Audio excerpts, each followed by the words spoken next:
Alright guys, are we alright? Bloody hell, isn't this nice? Alright, so I'm buzzing to be here. Thanks for having me, whoever runs the place.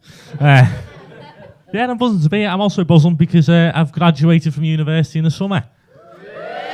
Cheers, thanks so much, thank you. So I'm looking for a job with my degree.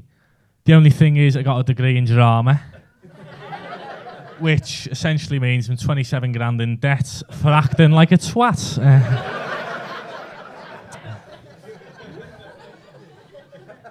To be fair, I don't even know if I've got a degree or not, because I was half expecting when we cap and gown on to get a lollipop and a sticker that said, "Thanks for trying."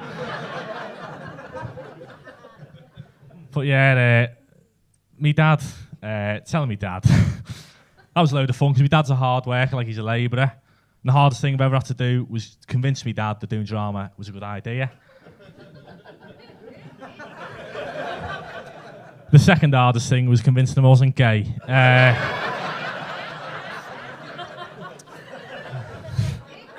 Yeah, but you think with a degree, like you come out with a law degree, let's say, and you know you're going to be like a barrister or a solicitor or a lawyer. You come out with a drama degree, you've kind of either got a babysitter or a dinner lady or something.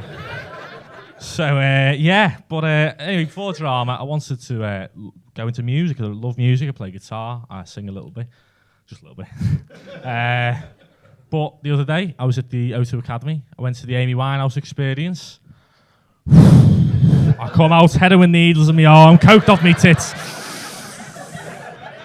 I was shaking for about 3 or 4 days. No, but I was addicted to drugs. Yeah, it was so bad. I went to rehab. It's not funny.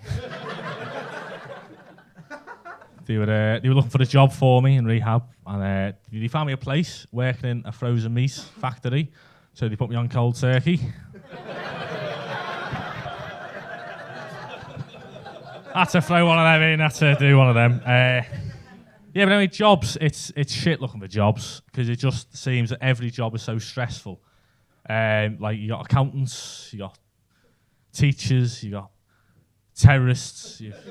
And being a terrorist is a very extremely stressful job, because dealing with explosives all day, I'd be fucking stressed. Like, but on the other half, I wouldn't mind being one, because 6 months abroad, and the pay must be pretty decent as well. So.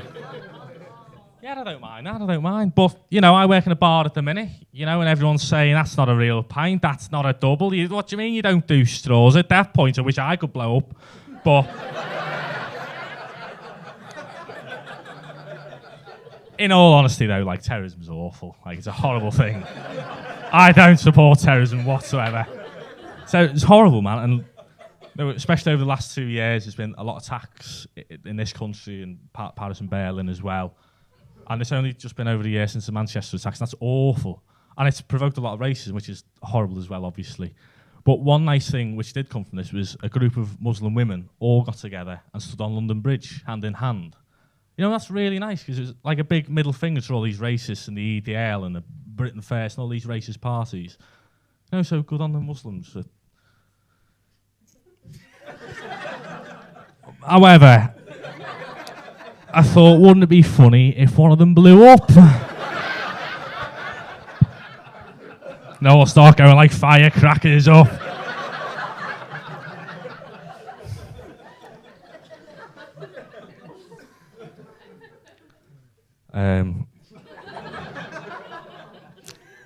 I've just had my dad's birthday. Yeah, just had my dad's birthday. So for his birthday, we like to stay in. We don't like to go out because, he likes his home comforts and all that. So he sets him up a nice meal. So I'll help my mum out. I'll set the table. My mum, she'll prepare, the meat and the potato and the vegetable. The vegetable being me nan, tucking her into the table.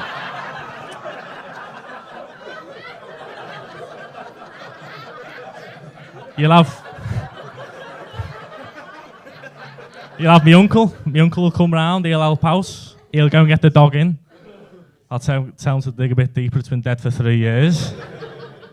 Then you'll have my granddad. My granddad will be in the front room, sitting quietly in his urn. No, but yeah, I lost my granddad last year. He was a great man, a big inspiration to me, to be fair. He survived to the age of 92, and I think 92 is such a great age. Like, he was served in the Second World War, sorry. He got so many medals. What he used to do was lock the doors on the gas chambers. I didn't fucking hire him.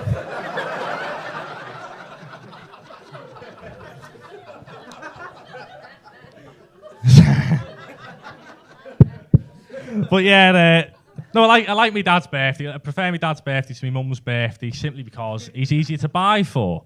Like, you get him ale, he's made up. Get him B&Q voucher, he's happy. A five, he's not an arse, he's happy. You know, he's happy with a card. Me mum, on the other hand, Jesus Christ, I dare get a gin or wine.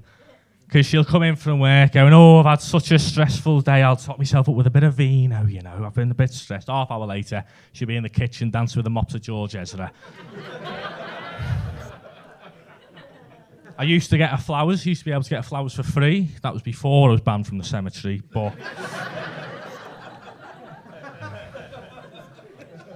But somebody suggested to me a Yankee candle. Apparently mums love Yankee candles, so I found myself in the Yankee candle shop, holding this candle. And generally, there was a candle called Midnight Runner. Now, I ask how you capture the smell of a midnight runner. And if so, is it not just sweat? And I'm pretty sure my mum doesn't want a sweaty candle. But yeah, I love me mum, I do. I love me mum. I've loved me mum all my life.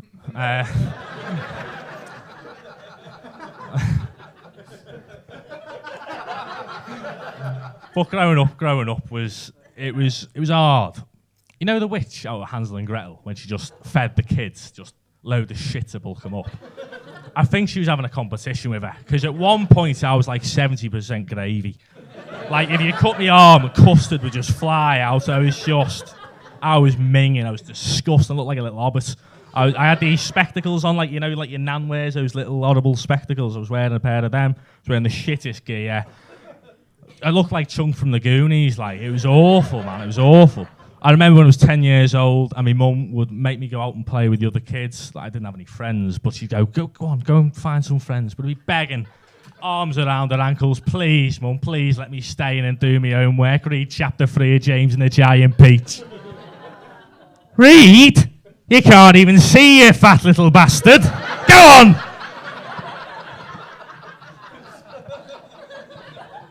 But, you know, there is a silver lining. There is a silver lining. Because I didn't really mind when my dad hit her. I've been Ben Potty Yates, thank you so much.